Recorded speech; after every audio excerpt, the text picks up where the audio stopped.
So let's dive right into John chapter 2. John chapter 2 and verse 1.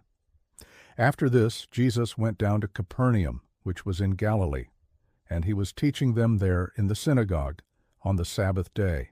So this passage starts off by telling us that Jesus has just come down from Jerusalem back up to Galilee. He taught in the synagogue on the Sabbath day. There's some things to consider here. First of all, we have Jesus coming down. It's like he was ascending and descending at will between heaven and earth, right? And so that's kind of what this phrase, he went down, seems to imply here. But also notice he's teaching in the synagogue.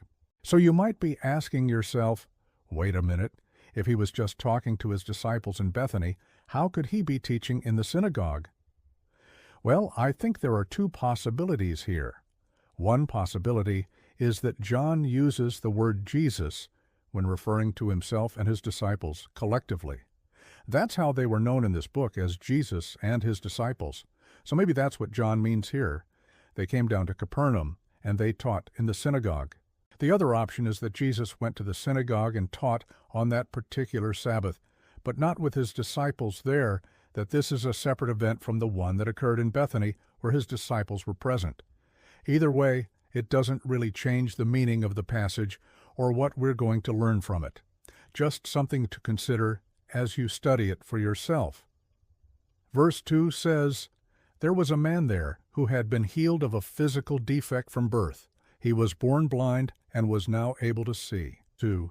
So it says that there was a man who was healed from a physical defect. He was blind from birth, and now he can see. A lot of people wonder, who is this guy? Who is this blind man? Was he the same one that was healed in John chapter 9? Not very likely. Why? Because that man was not yet born when this took place, because in John 9, the Pharisees asked Jesus, "How did this man sin, him or his parents, that he was born blind?" And Jesus responded by saying, "It was not that this man sinned or his parents, but that the works of God might be displayed in him." So Jesus performed this miracle of healing in John chapter 9, but that would have been after this passage because that man wasn't born yet when this took place. So it's likely a different person. Verse 3 says, "When Jesus was asked by the Pharisees when this sign took place, he said, 'I'm telling you the truth, no sign will be given to this generation.'" More. So when the Pharisees saw that, they asked Jesus for a sign. They wanted proof. They wanted to know, "How do you do these miracles? What gives?" And Jesus gave them an answer. And his answer was, "I'm telling you the truth, no sign will be given to this generation." You might be asking yourself, what does that mean? What does that phrase, "no sign," mean? Well, I think it means that there will be no more direct supernatural miracles given for this group of people. This generation of religious leaders will not see another miraculous sign from Jesus Christ. In fact, it's quite ironic that he says that because in John chapter 6, just a few chapters earlier, after he fed the 5,000 with 2 fish and 5 loaves of bread, his disciples came to him and said, "We want a sign from you as well. We want a miraculous sign." And Jesus told them, "The only sign that you will get is the sign of Jonah. For just as Jonah was 3 days and 3 nights in the belly of a huge fish, so the Son of Man will be 3 days and 3 nights in the heart of the earth." So what we have here is that Jesus says that the only sign he'll give them is the sign of Jonah, which implies that he is going to die and rise again.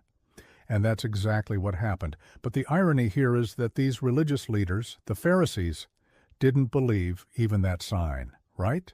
So he's saying that the only sign that I'll give you is the sign of Jonah, and you won't even believe that one.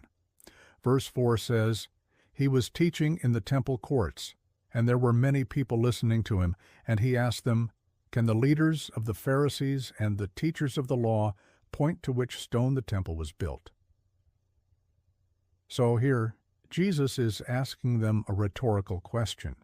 He doesn't actually expect them to answer him, because, they couldn't not know that, right?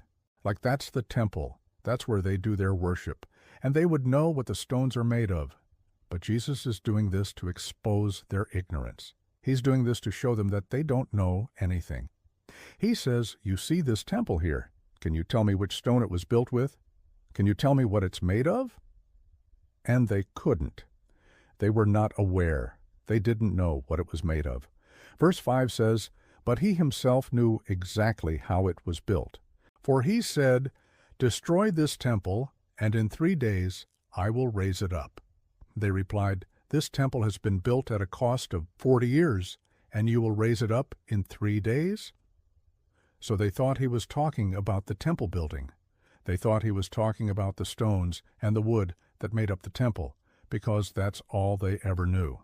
Their religion was confined to the temple and its rituals. So when Jesus talks about destroying the temple and raising it up in 3 days, they think he's talking about the building. They think he's talking about the structure. But Jesus was talking about himself. He's talking about his body. In fact, earlier in the passage, when Jesus talked about giving them a sign, he talked about the sign of Jonah, which is the death and resurrection of Jesus Christ. Verse 6 says, "Yet he was talking about the temple of his body." So this is a little side note here. Some translations put this in parentheses like that because it's kind of like an aside. It's kind of like the author John is saying, "Hey, let me explain what I mean here." He wasn't talking about the temple building. He was talking about his own body. So this is an important distinction to make. Verse 7 says, "Therefore, when he was raised from the dead, his disciples recalled what he had said, and they believed the scripture and the words that Jesus had spoken." So when Jesus died on the cross and then rose again on the 3rd day, his disciples remembered that Jesus said he was going to raise up the temple in 3 days. And when he rose from the dead, they understood that he was talking about himself. And they believed the scriptures. They believed the Old Testament scriptures because those scriptures spoke of a Messiah who would die and rise again. And they believed Jesus' words because now they understood that he was that Messiah. So the main idea of this passage is that the religious leaders rejected Jesus' claim to be the Messiah. They rejected the signs that he gave them, both in words and in deeds. They refused to acknowledge him as the Son of God, and therefore they lost the opportunity to know him and to follow him. The opposite is true for the disciples. They believed his words. They believed the sign that he gave them.